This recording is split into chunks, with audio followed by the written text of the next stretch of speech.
¿Qué tal? Buenos días a todos. Bienvenidos al webinar de esta mañana.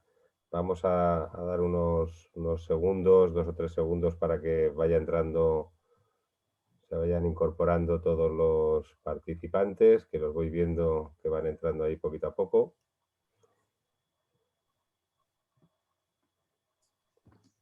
¿Qué tal? Buenos días, Rosa. Hola, ¿qué tal? Muy bien. Gracias. Estamos esperando a que se vayan incorporando porque va subiendo el número de participantes, que lo vemos ahí en la pantallita. Bueno, parece que se ha estabilizado el número.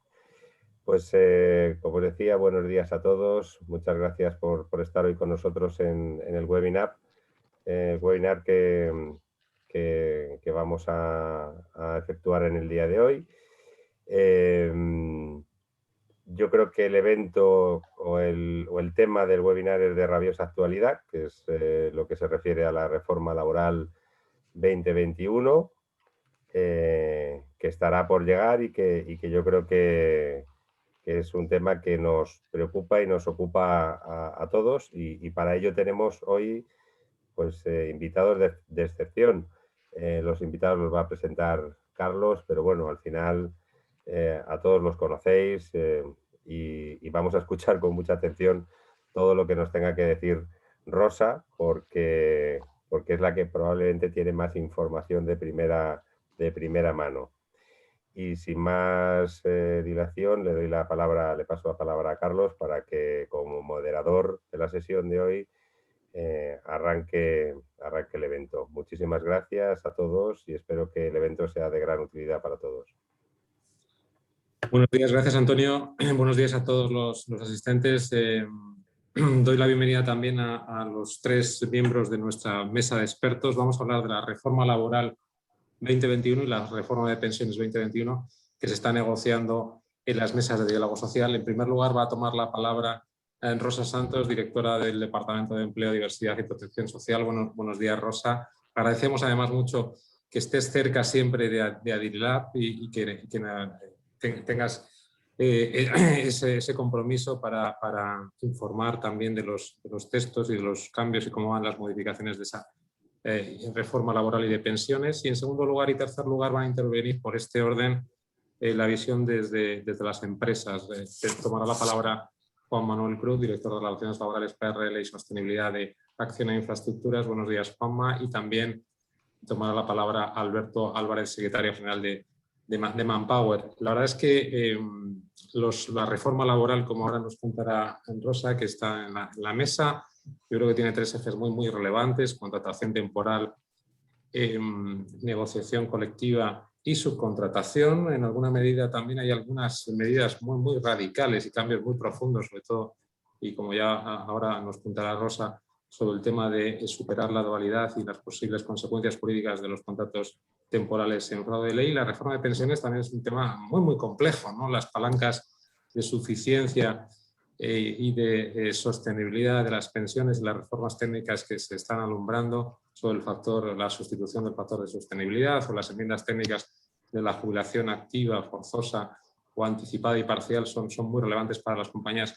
para programar también sus situaciones vinculadas con las prejubilaciones. Así que, sin más, os comento un poco el tiempo asignado. Rosa va a tener una intervención mucho más larga, es mucho más técnica, de unos 30 minutos. A continuación, Juan Manuel y Álvaro tendrán 10 minutos cada uno, y es importante para el resto de los asistentes que sepáis que tenéis abajo en la herramienta un Q&A y que después habrá un debate de unos 20 minutos y ahí podéis escribir las preguntas que pueden ser luego recogidas por los ponentes para su resolución. Y sin más, adelante, Rosa. Bienvenida y muchas gracias por tu asistencia. Pues muchas gracias a vosotros, Antonio, Carlos, y a todos los que estáis presentes por videoconferencia. Un saludo muy fuerte, bueno, un abrazo. A ver si pronto nos podemos ver. Bueno, pues como anticipaban tanto Antonio como Carlos al comienzo, nos hallamos ante 2 reformas vinculadas a los fondos estructurales de europeos y, por lo tanto, 2 reformas compelidas o solicitadas por Europa.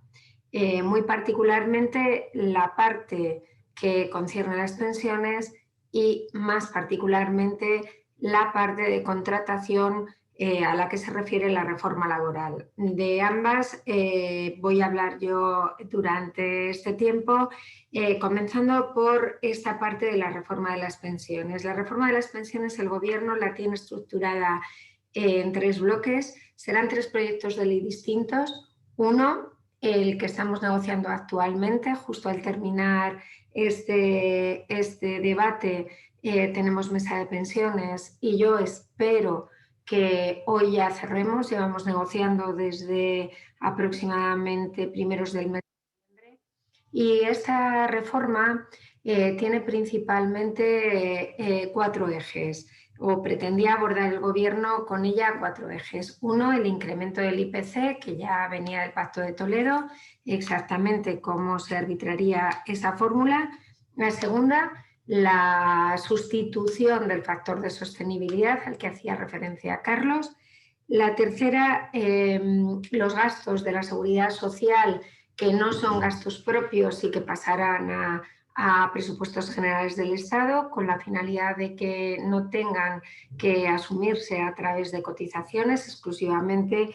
Y por último, las medidas que pretenderían alinear la edad legal y la edad real de jubilación.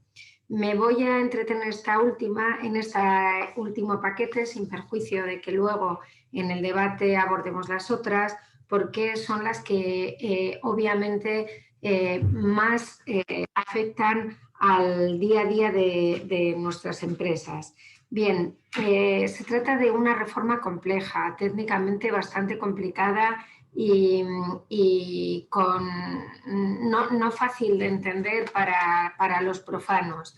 Entonces, en el planteamiento que nos hacía el Gobierno había varias finalidades. La primera, elevar la edad real de jubilación, pero no de manera legal, sino a través de incentivos a la jubilación activa o a la jubilación retrasada y a través de desincentivos o penalizaciones a la jubilación anticipada.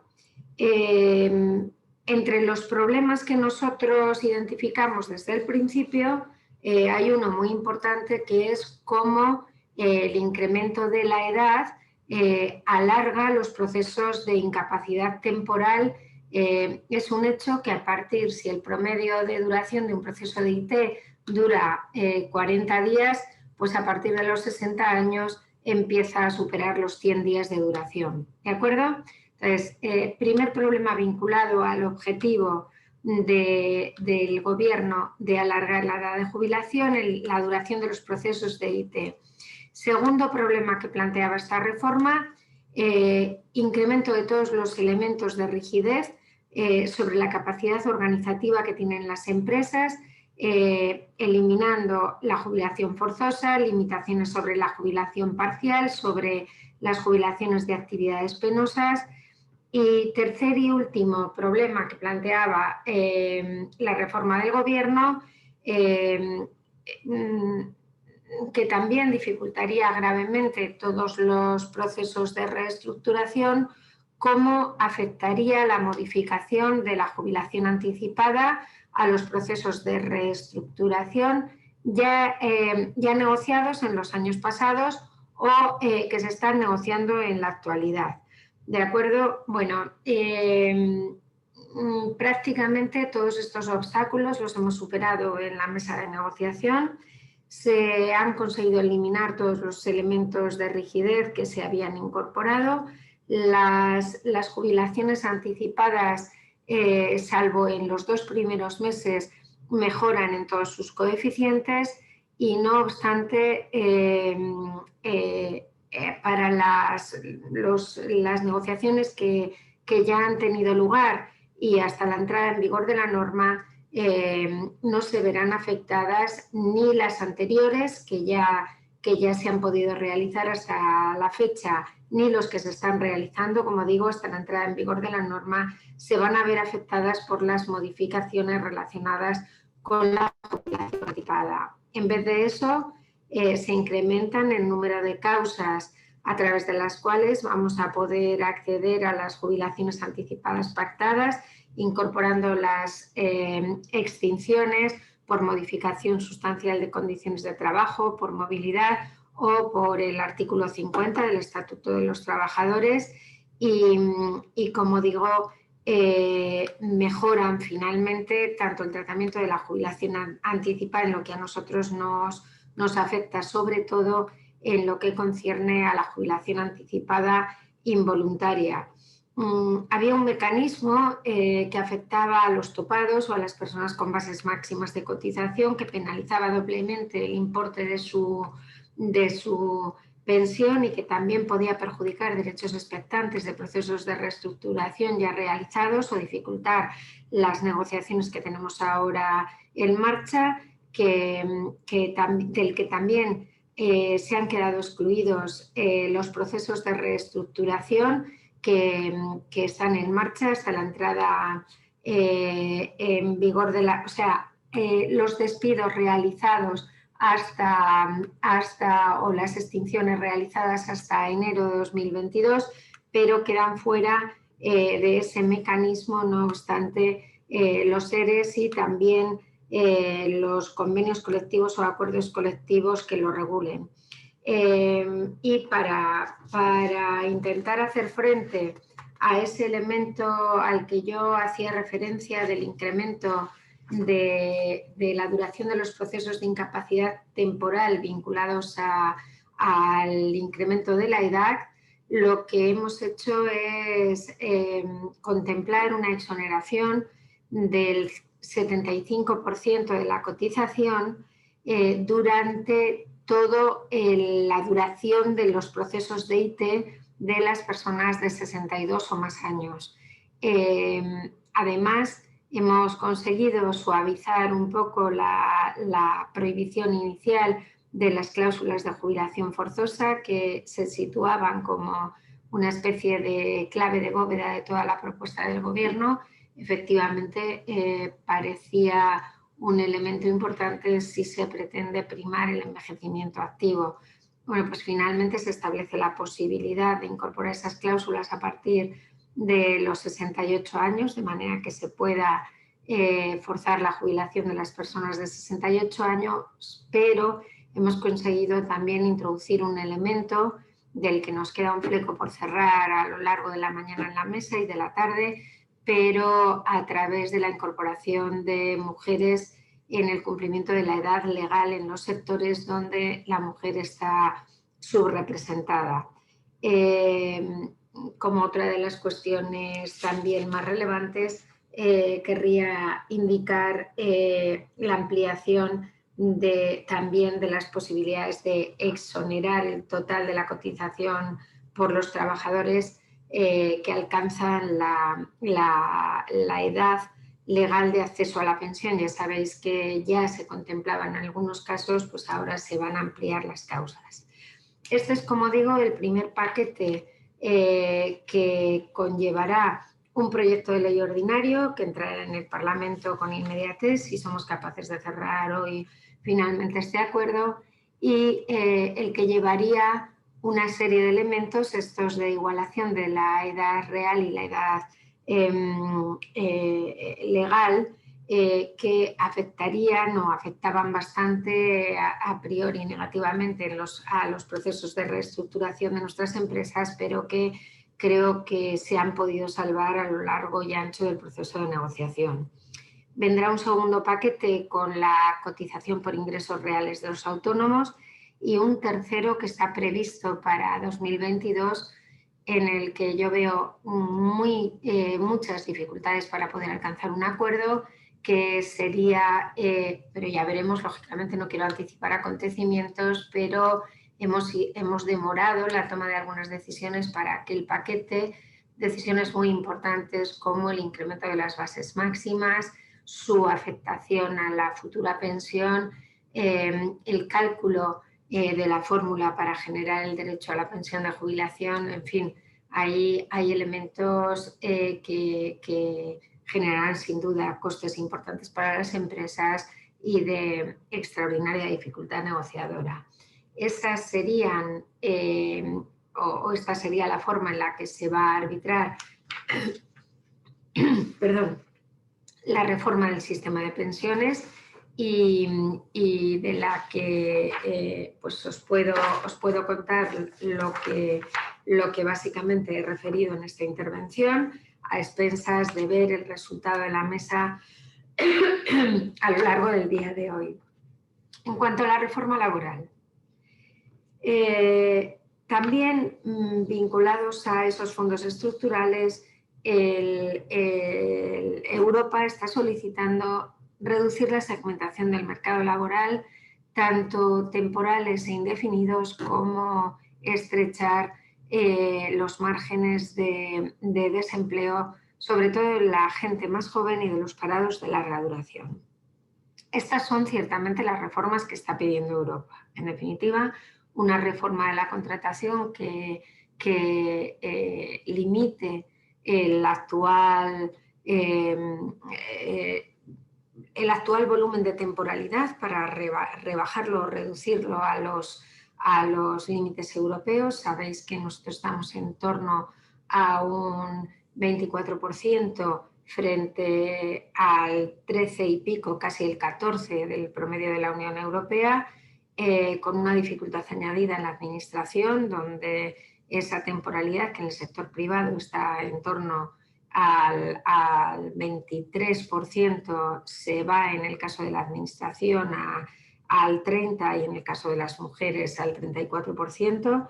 Entonces, esa es una reforma que está pidiendo Europa y abordar aquellas patologías que tiene el mercado laboral, sobre todo las relacionadas con el desempleo patológico de los jóvenes, donde tenemos unos porcentajes alarmantes frente al resto de Europa. Sabéis que estamos nosotros rozando en este momento el 40%, y los desempleados de larga duración. Lo cierto es que el otro paquete de medidas, tanto la reforma de la subcontratación como las de la igualación o el equilibrio que llaman ellos de la negociación colectiva, como también los ERTEs nuevos, los ERTEs post-pandemia, los que nada tendrán que ver con el COVID, no son reformas que esté solicitando Europa, sino más bien reformas que traen causa en el acuerdo de gobierno del Partido Socialista con Podemos. Por lo tanto, bueno, estamos ahora ante un texto facilitado por el gobierno, un texto inicial que a nosotros nos genera, no voy a decir dudas, sino muchísimos reparos. Nosotros hemos tildado ese documento que ha planteado el gobierno y que incluye la reforma de la contratación como un documento regresivo, un documento muy, muy ideologizado. Ahora intentaré desgranar por qué, y desde luego completamente desalineado de las necesidades de las empresas, pero a nuestro entender también de las necesidades de los trabajadores. En la contratación, en la práctica, a través de la limitación de la causa y de los plazos, lo que se consigue con la propuesta del gobierno es la práctica eliminación de la contratación temporal, quedando esta exclusivamente para supuestos muy residuales, ajenos completamente a las necesidades de las empresas. Ya sabéis que se prohíbe la contratación temporal en contratas y subcontratas, en campañas y trabajos de naturaleza estacional, y también para atender la actividad normal y permanente de las empresas, lo cual, como digo, esa limitación de las causas, sumada a la limitación temporal, hace prácticamente impracticable el contrato temporal, además con unas problemáticas añadidas, porque prácticamente hay una presunción que no admite prueba en contrario de que el contrato se convierte en indefinido cuando hay cualquier irregularidad, también cuando no está en alta el trabajador, también cuando no se cumplen los plazos, en definitiva una presunción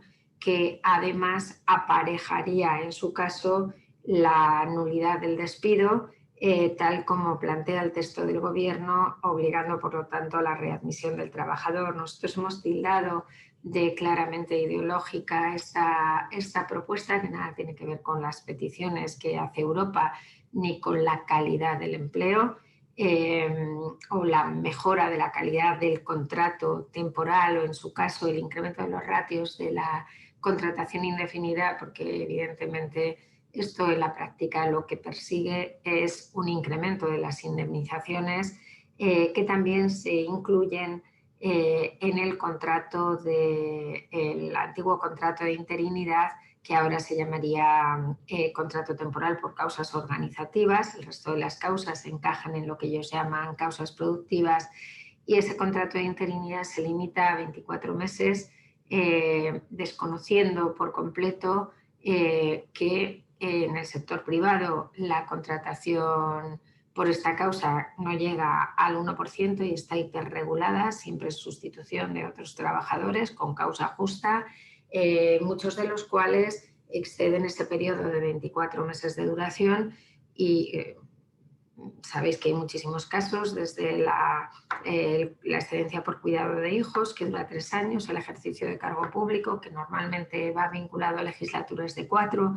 En definitiva, lo que incluye la propuesta del Gobierno es esa limitación de 24 meses de duración de este contrato por causa organizativa, y para el caso de que a los 24 meses se quiera prescindir del trabajador, lo contempla la propuesta del Gobierno como una causa nueva de indemnización, como una causa nueva de despido por causa objetiva, por lo tanto con la indemnización de 20 días por año de servicio.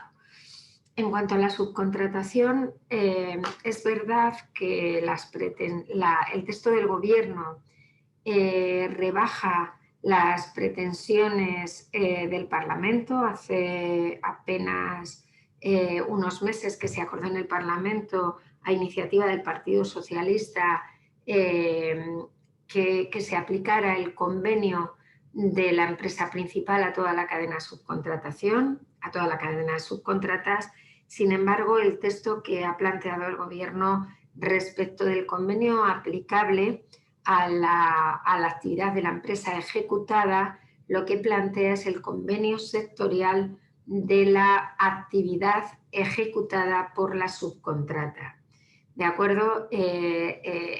Por lo tanto, ya en su planteamiento inicial el Gobierno prescinde de aplicar el convenio de la empresa principal a toda la cadena de subcontratación. Sin embargo, elimina la mención que actualmente tenemos en el artículo 42 a la propia actividad, y esto lógicamente generaría pues desde luego una mayor carga administrativa en todo caso, pero también por la solicitud de los justificantes de la tesorería, etcétera, pero también y sobre todo que se igualaran en su caso las responsabilidades, tanto para los casos en los que se subcontrata la propia actividad, la responsabilidad solidaria, como para los casos en los que se subcontratara una actividad ajena a la propia, donde se aplica una responsabilidad subsidiaria. Han intentado en la última versión del texto ensayar una definición de propia actividad que prácticamente incluiría cualquier actividad y que por lo tanto nos parece de momento inaceptable, pero bueno, las principales cuestiones relacionadas con la subcontratación serían esto. En este momento no es un texto que esté maduro por la extensión de responsabilidades prácticamente a todas las subcontrataciones, sean de la propia actividad o de la ajena, y por la falta de delimitación se refieren, como digo, a la aplicación del convenio colectivo de la sectorial de la actividad que se ejecuta, pero hay una falta de delimitación de los conceptos a los que se está refiriendo. En definitiva, si se está refiriendo a conceptos salariales, como pasa con la ley de contratos del sector público, o si se está refiriendo a la aplicación del convenio en su conjunto. De la parte relacionada con lo que ellos llaman equilibrio de la negociación colectiva, básicamente lo que se persigue es la eliminación de la actual fórmula de la ultraactividad y reponer la antigua.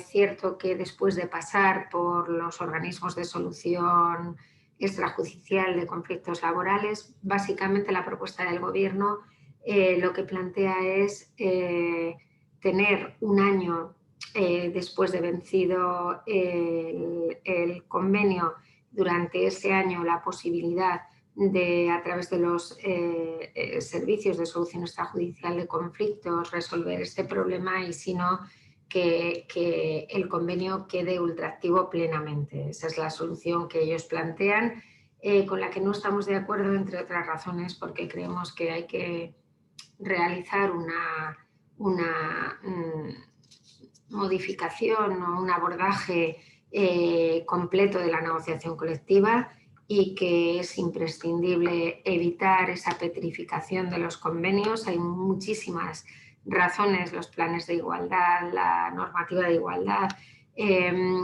por las que tenemos que ser capaces de hacer un cambio profundo en los convenios colectivos, desde el sistema de clasificación profesional hasta todo lo que serían los complementos salariales, la estructura misma del propio salario, porque ahí, de cara a desarrollar después el registro salarial y los planes desde el propio convenio, podrían existir elementos que al final arrojaran ciertos indicios de discriminación, y por lo tanto pues nos parece que la ultraactividad plena sería un error importantísimo. El otro planteamiento que ellos hacen es básicamente eliminar la prioridad aplicativa de los convenios de empresa, y lo hacen por varias vías. La primera, limitando muchísimo los elementos que serían objeto de prioridad, de donde excluyen, por supuesto, salario y complementos, pero también hacen una limitación del resto de elementos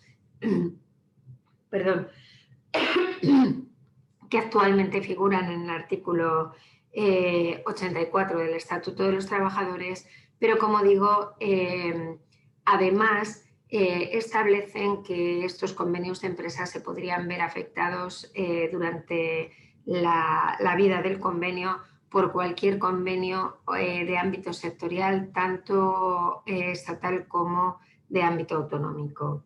Lo cierto es que este es uno de los elementos de mayor controversia de los que se están negociando en la mesa.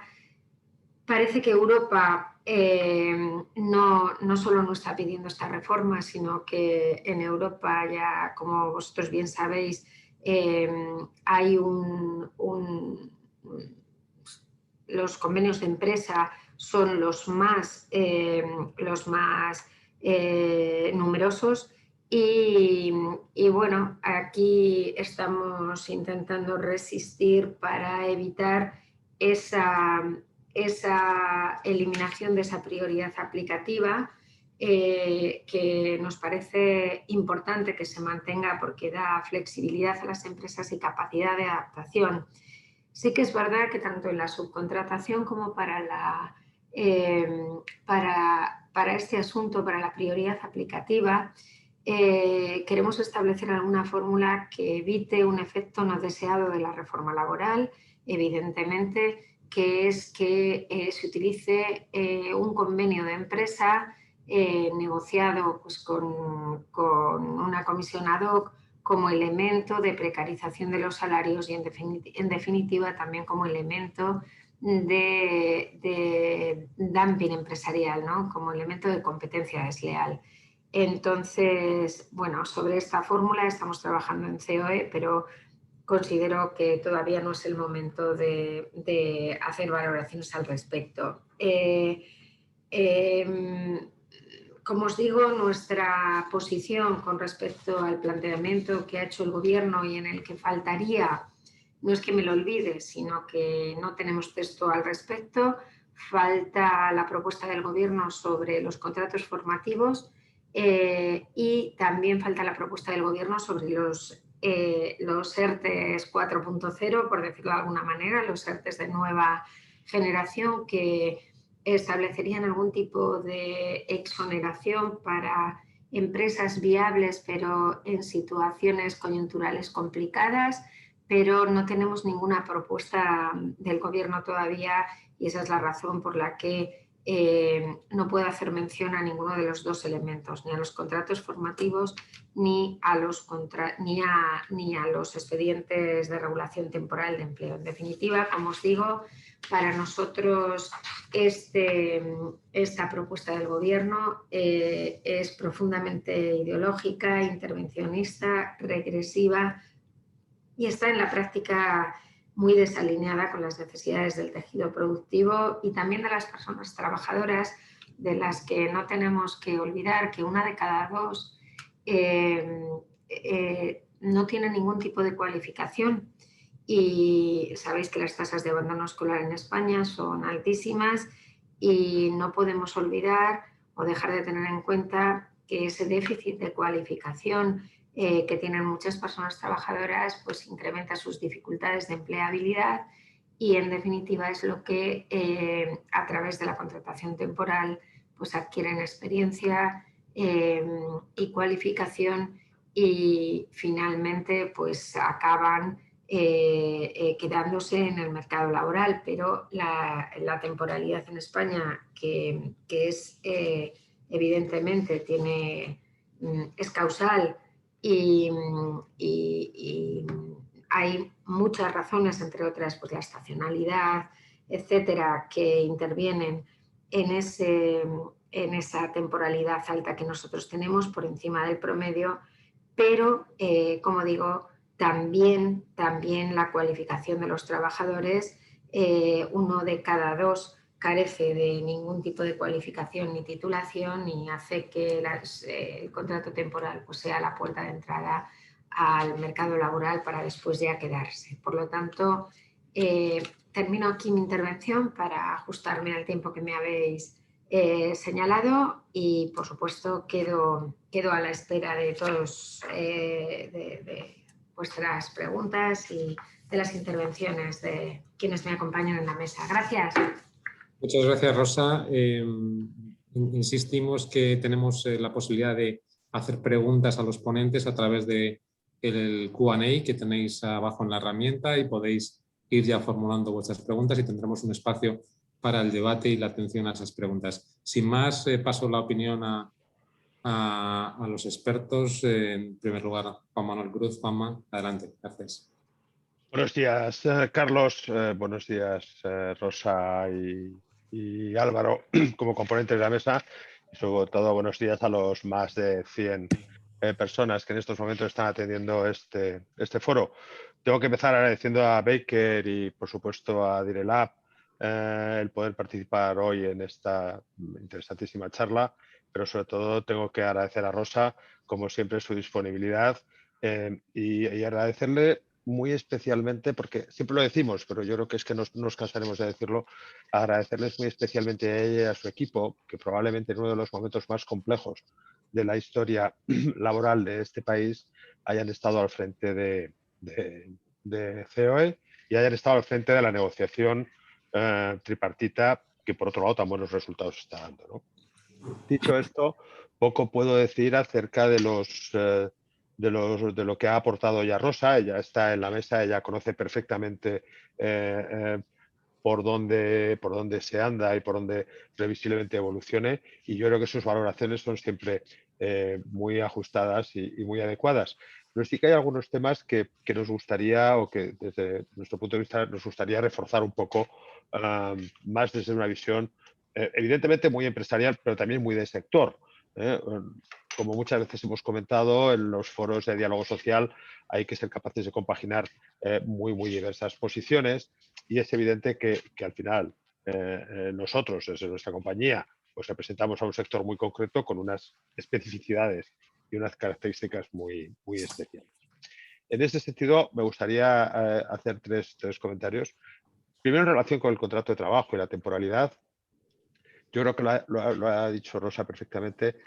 Evidentemente hay un problema de dualidad en el mercado de trabajo español. Es un problema que está fundamentalmente causado por cuestiones puramente económicas, por los costes y la complejidad de los procesos extintivos, pero también, como muy bien ha dicho, por la falta de cualificación y que al final nos ha hecho convertir el contrato temporal en muchos casos en una especie de periodo de prueba ampliado, ¿no?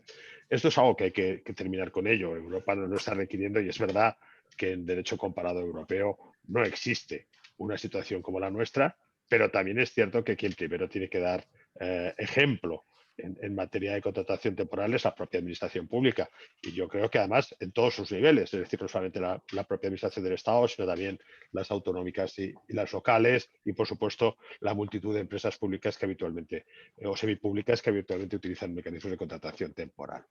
En este sentido, para nosotros lo más relevante es sí mantener ese ámbito de contratación específica vinculada a la negociación colectiva. Creemos que la contratación temporal muy regulada cabe si, evidentemente, sindicatos y empresarios somos capaces de ponernos de acuerdo sobre modelos muy específicos. Y quiero hacer, porque no puede ser de otra manera, especial defensa aquí del contrato fijo de obra, que es un contrato que históricamente en el sector de la construcción ha funcionado perfectamente, que ha sido objeto de algunos comentarios, yo creo que poco profundos o poco analizados,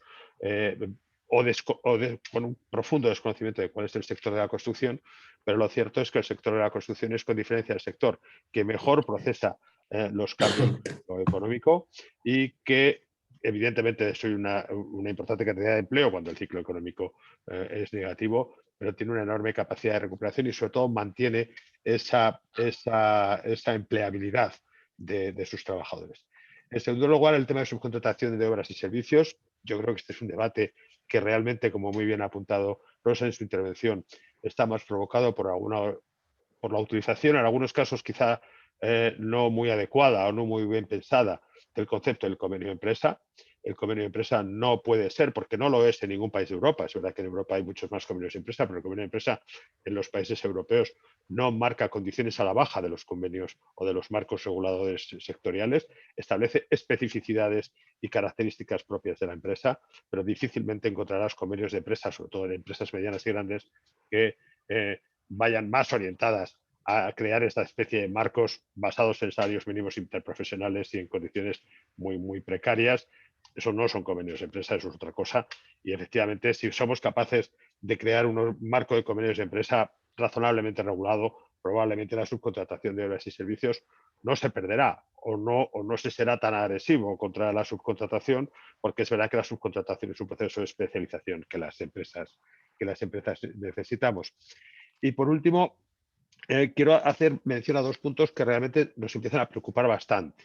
El primero de ellos tiene que ver con la incorporación de algunas posiciones, en algunos casos de la propia jurisdicción laboral, en relación con la Carta Social Europea. Lo hemos visto estos días, la creación de unos nuevos conceptos indemnizatorios que todavía no sabemos muy bien a qué responden, y que ya no es que nos preocupen más o menos por el impacto económico, es que nos preocupan sobre todo por la falta de seguridad jurídica que estar a expensas de cualquier sentencia en un juzgado de lo social o incluso en algunos tribunales superiores de justicia nos puede plantear. Eso es delicado, o sea, eso sí que es cierto que en esta mesa, en estas futuras mesas de diálogo, antes o después tendremos que poner encima de la mesa cómo se va a incorporar esa Carta Social Europea recientemente validada, y sobre todo qué mecanismos de aseguramiento de los principios de la legislación laboral tenemos que reforzar probablemente en una de estas reformas para asegurar que nadie se puede inventar una indemnización o que nadie se puede inventar unas condiciones específicas tanto en contratación como en extinción. Ese sería el primer punto que creo que no se ha tocado en este foro, y el segundo punto que aún no se ha tocado tampoco tiene que ver con el trabajo híbrido, con el llamado concepto de trabajo híbrido. Estamos en un momento de transición increíble, no sabemos realmente cuál va a ser la realidad del trabajo en las empresas en los próximos meses, me atrevo a decir, y todavía tenemos una regulación que, más allá de los reales decretos que regulaban el teletrabajo, está todavía muy por hacer, muy por hacer. Yo creo que estamos perdiendo una oportunidad en estas mesas de diálogo, y no sé si cabe la posibilidad de incorporarlas, para empezar a regular con un poco más de detalle estas condiciones básicas del trabajo híbrido, porque si realmente todos estamos convencidos de que es valioso y que va a ayudar a mejorar la productividad y que va a mejorar las condiciones de los trabajadores en términos de conciliación y en términos de vida, pues tendría que tener un marco laboral un poquito más elaborado y un poquito más también en términos de garantía jurídica, de seguridad jurídica, un poco más elaborado que el que tenemos. Y por último, no voy a entrar en los temas de jubilación, porque es un tema en el que además ya creo que hemos sido bastante beligerantes en la defensa de algunos convenios, como por ejemplo el nuestro de construcción o algunos otros muy relevantes que establecen un mecanismo de jubilación cuando el trabajador alcanza la edad y tiene el 100% de los derechos a su prestación. Creemos que se debería seguir manteniendo, pero bueno, estamos sujetos a las reformas que se están planteando. Creemos que la solución que por lo menos hoy por hoy está en borrador es buena, pero sí que estaremos muy, muy atentos a cómo va esta especie de cocido de jubilación, porque como va en 3 vuelcos, pues al final parece un poco el cocido, ¿no? El primer vuelco parece que va a salir bien, el segundo vuelco la verdad es que tengo un profundo desconocimiento porque el mundo de los autónomos es desconocido para mí, pero el tercer vuelco, que al final es el sustancioso en el cocido, tendremos que tener mucho cuidado en ver cómo viene, porque es verdad que los textos que hasta ahora se han ido manejando son relativamente complejos. Y por último, y con esto para acabar, yo creo que en este país lo que tenemos ahora mismo también es un serio problema de políticas activas de empleo. Es muy difícil hablar de temporalidad, es muy difícil hablar de jubilación, es muy difícil hablar de diversidad en términos de edad, cuando lo que tenemos es un problema real de formación y de políticas activas de empleo.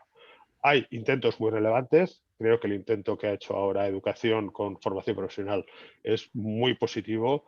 Creo que el desarrollo de una formación profesional dual vinculada a esa nueva legislación sobre formación profesional tiene que tener mucho más desarrollo, pero realmente si queremos empezar a pensar en futuro de verdad, en un futuro de un empleo mejor, menos dual, probablemente formación y políticas activas de empleo sean un elemento que nos estamos dejando en el tintero. Al final, y con esto concluyo, y creo que además en tiempo, como por lo menos llevamos tiempo compartiendo en muchos foros, es el momento del Estatuto de los Trabajadores, no sé si 2.0 o el que sea, pero sí ese Estatuto de los Trabajadores que ya nos lleve al 2050 y antes o después tendremos que ponernos a ello. Muy bien, muchas gracias, Juanma. Yo creo que has dejado aportaciones muy ricas para el debate y seguimos con el orden de intervenciones. Tiene la palabra a continuación Álvaro Álvarez de Manpower. Insisto, tengo ya algunas peticiones en el debate. Podéis escribirlas en el Q&A que tenéis más abajo en la herramienta. Adelante, Álvaro. Muchas gracias, Carlos. Buenos días. Me sumo a los agradecimientos y presentaciones de Rosa y Juanma. La verdad es que hablar en un panel de estos, detrás de Rosa y detrás de Juanma, y aportar algo diferente es prácticamente imposible.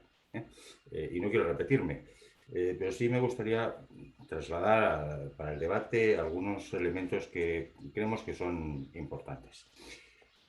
El primero es la frustración tan grande que yo creo que todos tenemos esperando ese estatuto del siglo XXI, ese estatuto del trabajador moderno, ese vuelco a lo que eran las relaciones laborales, en la que lo que nos hemos encontrado pues, son propuestas más regresivas, como ha dicho Rosa, que mirando hacia el futuro. Que lo que se acerca es a apuntalar de forma definitiva y desde diferentes perspectivas la dualidad del mercado laboral.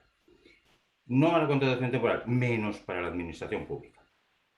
Vamos a limitarlo, pero no para el gobierno. Vamos a tener 2 tipos de jubilados, los de hasta el 31 de diciembre del 21, bueno, y ya veremos los que van viniendo después, cuando nosotros lleguemos cada vez más cerca, qué tipo de jubilación va a ser, de qué manera, cuánto vamos a haber contribuido y qué vamos a tener. Hay cuestiones, que haya un convenio colectivo sectorial y que sea el que aplique y que no apliquen los de empresa. Entonces, ¿para qué queremos representación sindical en las empresas. Si al final va a ser simplemente para ver cómo mejoramos cada una de las cosas, dejémoslo dentro del poder de dirección de las compañías. Está muy lejos de cualquier solución de futuro. Decía Juanma, tenemos los ecosistemas híbridos actuales, no sabemos cómo va a ser, realmente cuál va a ser la realidad. No, sí, antes de que volvamos a la nueva normalidad o a la normalidad futura, lo que tenemos es ya directo de saque un encarecimiento del teletrabajo, bueno, pues seguramente de una tacada nos hemos cargado ese teletrabajo. O apuntando también a esa dualidad, los que no pueden teletrabajar y los que sí pueden teletrabajar. Está muy lejos de integrar, está muy lejos de cualquiera de las propuestas. Y sí me quiero centrar en dos aspectos de la subcontratación y la contratación temporal.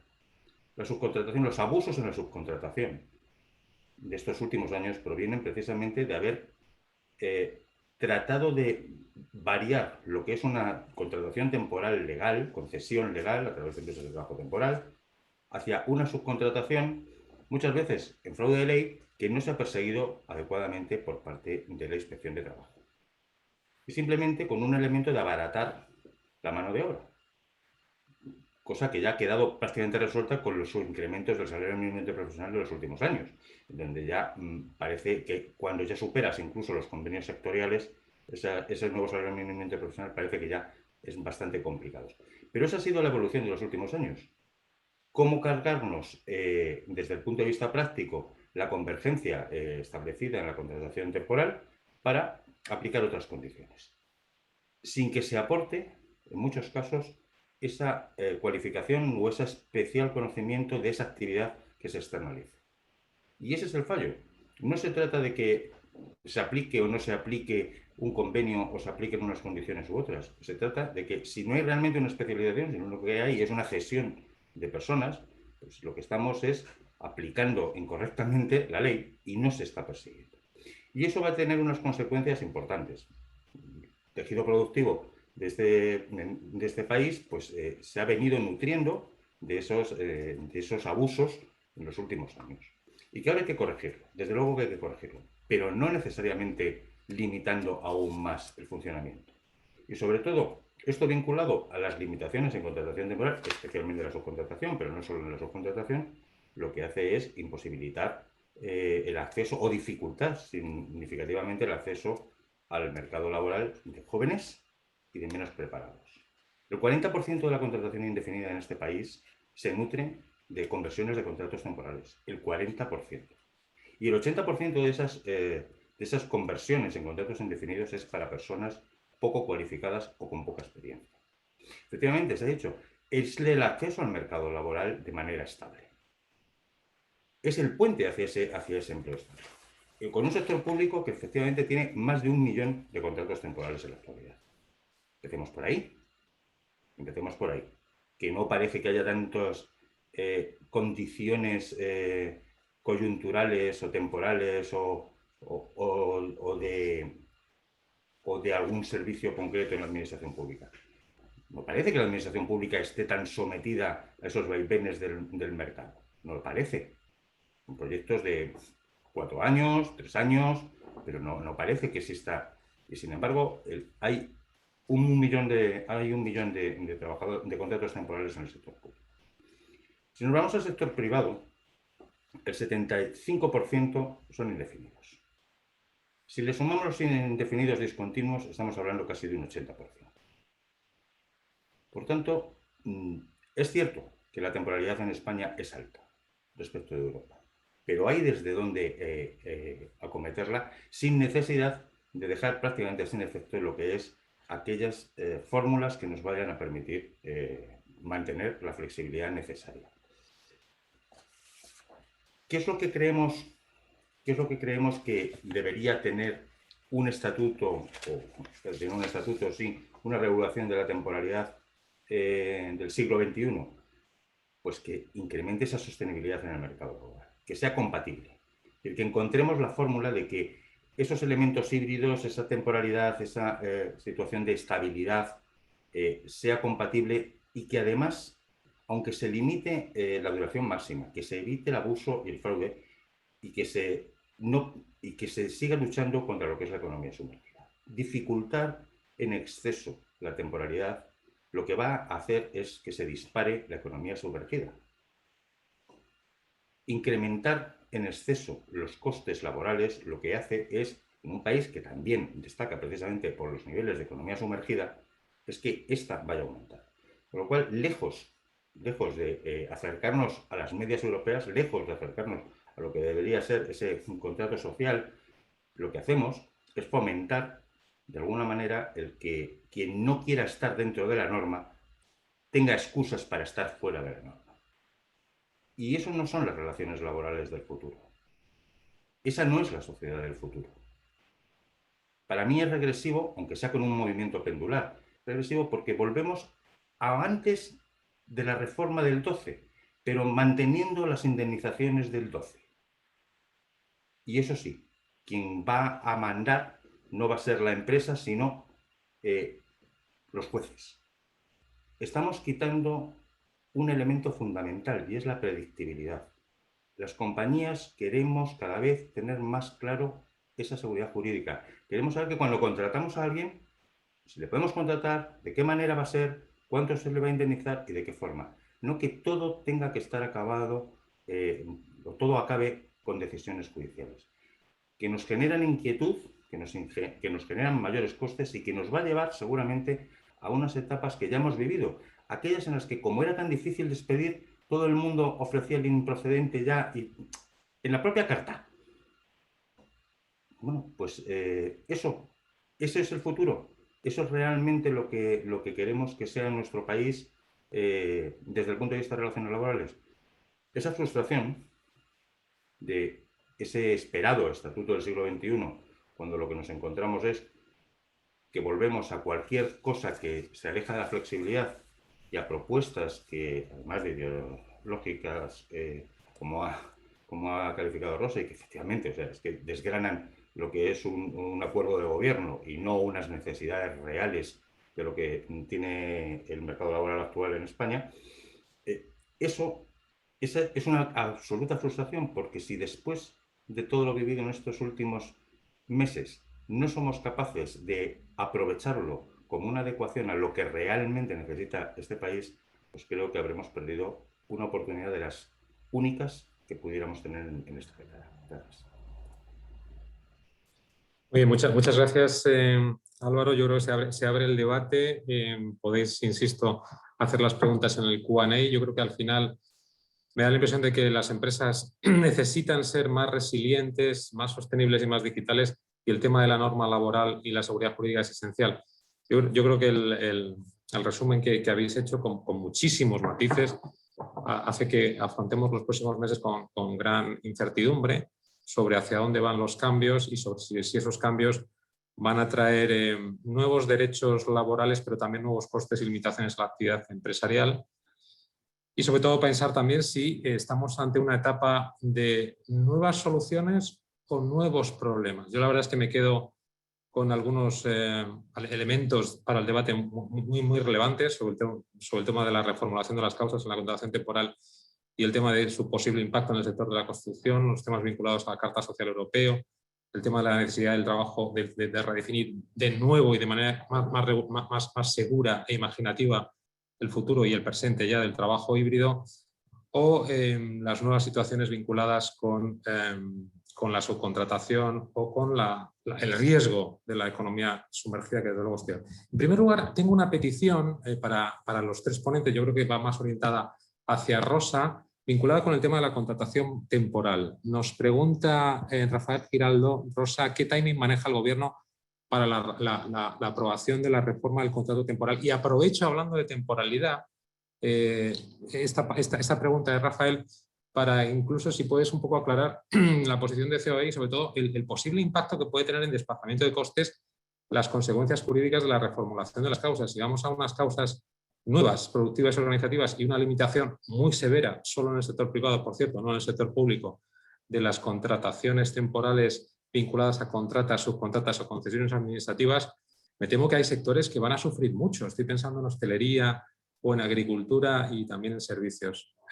Cuéntanos sobre el timing y sobre tus reflexiones sobre la contratación temporal. Gracias. Bueno, pues gracias, Carlos. El timing que el Gobierno maneja es 31 de diciembre. Es decir, existe un compromiso adquirido con la Unión Europea al que, como os decía, van vinculados buena parte de los fondos europeos, y el compromiso es que esté publicada la norma en un boletín oficial antes del 31 de diciembre, fecha límite ese día, si es que deciden hacerlo a través de decreto ley como parece previsible. Por lo tanto, efectivamente,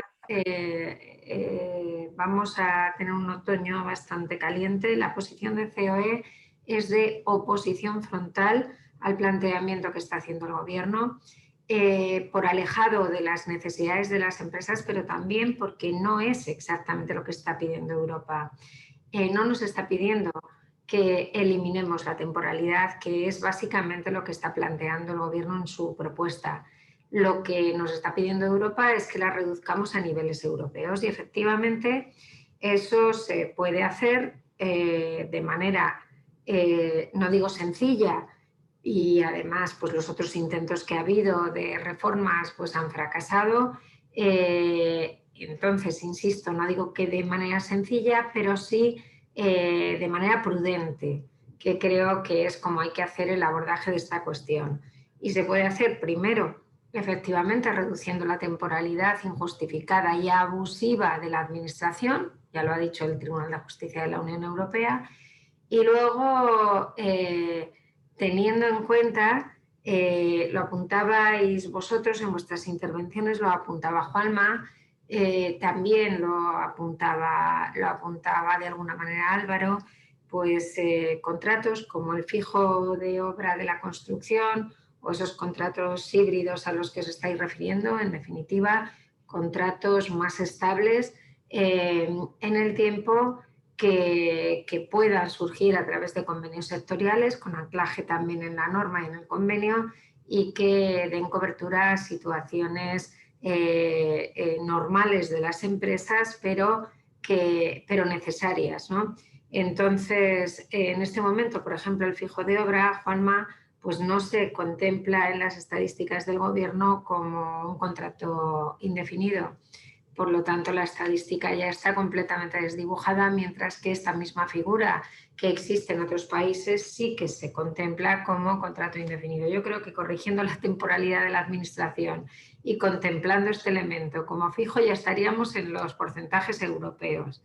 No obstante lo cual, a nosotros nos parece que se puede hacer un ajuste de la temporalidad mejorando las causas, pero siempre y cuando respondan a las necesidades de las empresas y de los trabajadores,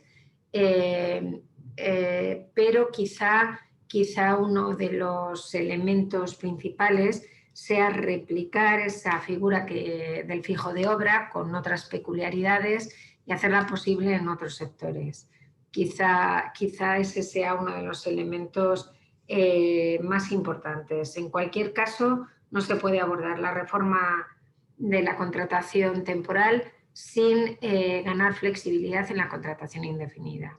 Las cosas son así, cada vez por razones evidentes, la digitalización a la que hacía referencia Carlos de manera muy particular, el teletrabajo, en definitiva, han hecho que los elementos tradicionales del derecho laboral se vayan diluyendo. Tanto el lugar como el tiempo de trabajo. Por lo tanto, es imprescindible que con la reforma de la contratación temporal se introduzca también o mejore la flexibilidad interna de los contratos de trabajo en su conjunto, sobre todo en lo relacionado con el tiempo de trabajo. Creo que ese es un elemento que es imprescindible y que, por supuesto, nosotros vamos a poner encima de la mesa.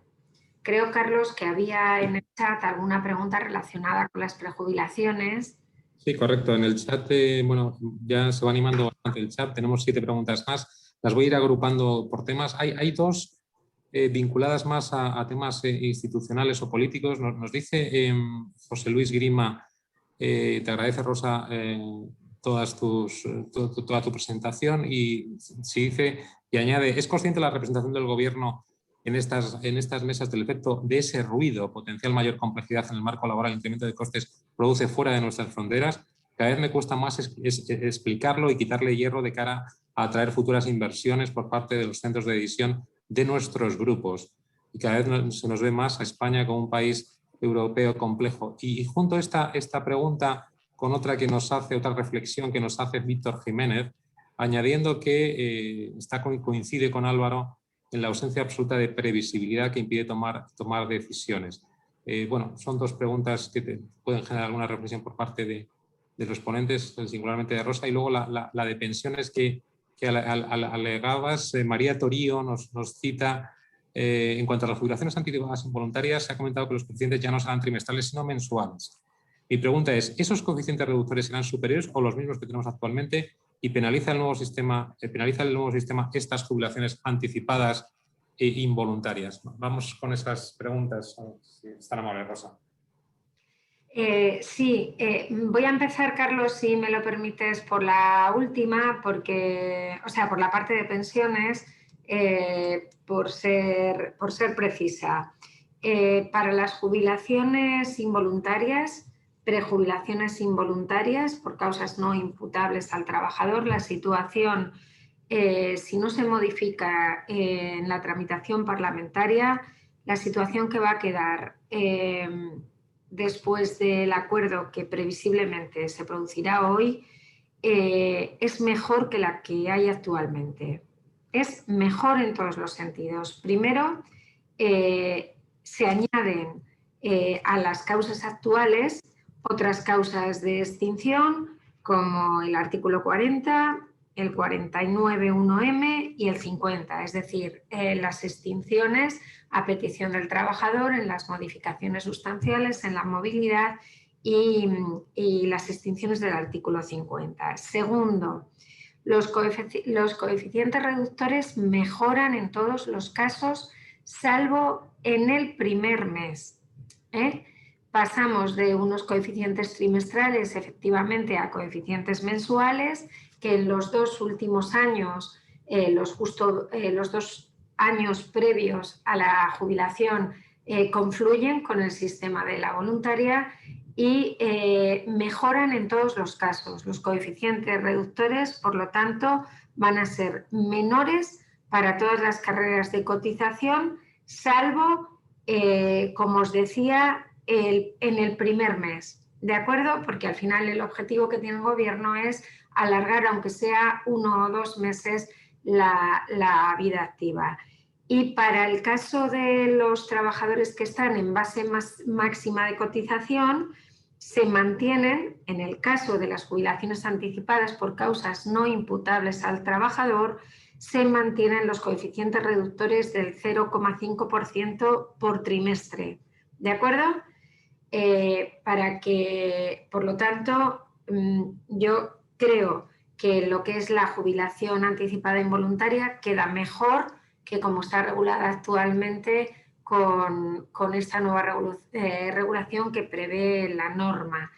Me preguntabais qué pasa con la jubilación también, por acabar con la parte de jubilaciones. Creo que preguntabais en el caso de la jubilación activa, José María Carpena preguntaba si, bueno, básicamente el mantenimiento de plantilla. Se eliminan todas las trabas que hay actualmente para mantener al trabajador en activo, entre ellas esa obligación del mantenimiento, la imposibilidad de haber despedido en los meses previos. También tengo que deciros que este es un elemento que todavía está sujeto al debate en el día de hoy. Es un asunto que está en el texto desde el primer momento, en el texto propuesto por el Gobierno, que nosotros lo llevábamos reclamando muchísimo tiempo, pero Comisiones Obreras todavía sobre este asunto está presentando controversia. Por lo tanto, no creo que el texto se mueva. Si no se mueve, se eliminarían todas esas trabas a la jubilación activa que hay actualmente, pero si al final no podemos superar este bloqueo, sería previsible que este asunto saliera de la mesa al igual que ha salido la jubilación parcial, para abordarla con tiempo y, vamos, con tiempo y con un poco más de criterio. Y respecto de los planteamientos que hacéis, de si el gobierno es consciente o no lo es, bueno, completamente de acuerdo con todos vuestros comentarios, al menos en lo que a COE concierne, lo estamos poniendo de manifiesto en todas las mesas. El documento de COE de oposición a los planteamientos del gobierno contiene justamente cómo esta incertidumbre está retrayendo inversiones y desde luego desanimando la localización de empresas.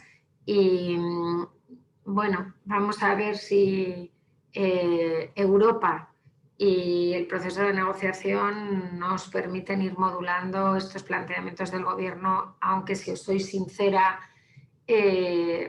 no soy muy optimista en cuanto al resultado de la negociación. Muy bien, muchas gracias, Rosa. Tenemos también algunas preguntas vinculadas, volvemos al tema de la contratación temporal. Paloma Urgorri, por ejemplo, dice: se ha planteado el gobierno que muchos trabajadores no quieren ser fijos discontinuos con periodos de contratación muy pequeños y fechas inciertas, y que les resulta mejor las contrataciones temporales. Esta pregunta, por cierto, me invita a pensar también que ya empieza a circular en redes sociales y en círculos académicos el tema de los falsos discontinuos, ¿no? Sobre todo en las campañas de inspección, de a veces buscar conversiones un poco forzadas de contratos temporales a contratos discontinuos, que incluso se puede prolongar e incentivar con todas las restricciones que vienen de la contratación temporal. Y finalmente, también en materia de contratación temporal, Carlos Cruzado hace una interesante reflexión. ¿No sería más fácil, dice, incentivar la contratación indefinida en vez de eliminar la temporal? Y añade el tema de la consecuencia jurídica que antes ya hemos citado. ¿No crees que la nulidad del fin de contrato va a provocar el incremento de despidos disciplinarios en detrimento de finalizaciones de contrato? Y por ahí también, yo creo que, enlazando con lo que comentaba Álvaro, podría venir también una mayor judicialización de las relaciones laborales. Cuéntanos cómo ves todas estas reflexiones y preguntas. Pues yo creo que lo que apunta Carlos, evidentemente no le falta razón, pero es que la nulidad no está justificada en absoluto en este caso. La nulidad en nuestro derecho ha quedado siempre reservada, como sabéis vosotros mejor que yo, a situaciones en las que hay vulneración de derechos fundamentales. No tiene justificación alguna que una contratación temporal que se extingue, quede blindada incluso por encima de los indefinidos. También la propia vida laboral del trabajador temporal, si se hace caso al texto del gobierno, que incluso establece una serie de derechos preferentes frente al resto de la plantilla. Por lo tanto, doy por hecho, yo creo que esto, yo he calificado esta propuesta de profundamente ideológica. Creo que lo es, creo que al final tiene como finalidad incrementar las indemnizaciones, que era un planteamiento que desde siempre Podemos estaba haciendo. No sé si afectará a la proliferación de los despidos disciplinarios. Desde luego, lo que espero y deseo es que ese planteamiento de nulidad salga de la propuesta de gobierno cuanto antes, porque está absolutamente injustificado. En cuanto al fijo discontinuo, yo creo que todos vemos claros que es una figura que hay que reforzar, que tiene que ganar flexibilidad y quizá mayor concreción, justamente para evitar esa inseguridad jurídica y esa judicialización de la que también hablabais y con la que estoy completamente de acuerdo. Y sí que es evidente que hay mucha gente que prefiere un contrato temporal que un fijo discontinuo. Lo que pasa que de hecho, no deja de resultar curioso cómo el gobierno ve en el fijo discontinuo la panacea, cuando realmente hay muchos sectores. Yo podría poneros muchos ejemplos de las reuniones que tenemos nosotros en nuestras comisiones, donde efectivamente la gente no quiere estar sujeta con un contrato fijo discontinuo porque tiene una movilidad tanto tanto geográfica como sobre todo de empresas, que hace que no le interese ese contrato fijo discontinuo, sin perjuicio, como digo, de que en algunos casos se pueda, mejorando su regulación, se pueda utilizar más. Carlos, si me permites, en relación con el fijo discontinuo, porque es un contrato que por nuestra actividad también conocemos bastante bien en el sector aéreo y tanto en Baleares, sobre todo, como antiguamente en Canarias. Yo quiero decir algo, es que con el contrato fijo discontinuo pasa un poco como con el contrato fijo de obra. Primero, dejemos que sean los agentes sociales, las empresas y los sindicatos los que regulen el funcionamiento del contrato. Porque yo no he visto que, por ejemplo, en Baleares, incluso en plena crisis, haya habido un problema radical en relación con los contratos fijos discontinuos, y en el sector aéreo prácticamente la totalidad de los trabajadores en Baleares trabajan bajo contratos fijos discontinuos. Hay un importante número. ¿Por qué ha funcionado? Porque está regulado. ¿Dónde? En los convenios colectivos, en la operativa de los comités de empresa, en la operativa de las secciones sindicales de las compañías. Y yo creo que vuelvo a lo mismo. Nos preocupamos mucho por la tipología del contrato. Yo creo que el problema es dejar que empresas y sindicatos en cada sector e incluso en cada territorio, como es el caso este de Baleares, que es ejemplar, dejen que regulen su realidad empresarial y su realidad productiva. Yo creo que eso es una buena reflexión para llevar a la mesa siempre. Muchas gracias. Yo creo que sobre el fijos discontinuos también hablaba, pero yo creo que se ha reflexionado sobre ello Ana Belén González en el chat. Yo me gustaría acabar aquí. Queremos ser muy, muy escrupulosos con la puntualidad. Agradecemos además a Rosa, que tenía un compromiso después, que lo haya podido aplazar, y quedamos, yo creo, con una última reflexión. Mi agradecimiento con mayúsculas a los tres ponentes, especialmente a Rosa, a su equipo y a la COE por todo el apoyo a la asociación durante estos últimos meses y por su labor en la mesa, no solo de la negociación en los textos, sino también en la función divulgativa e informativa a las empresas. Y finalmente también mi agradecimiento a todos los asistentes, a más de 110 asistentes que hemos tenido a lo largo de toda la sesión. Sois desde luego el motor de la asociación, de la DIRELAB, y la razón de todas nuestras actividades. Así que sin más, gracias Rosa, gracias Juanma, gracias Álvaro y gracias a todos los asistentes, y remitiremos con las autorizaciones pertinentes de protección de datos el enlace del webinar a todos los socios de la asociación. Muy buenos días y buena jornada. Gracias. Gracias. Gracias a todos. Un abrazo. Muchas gracias a todos. Gracias.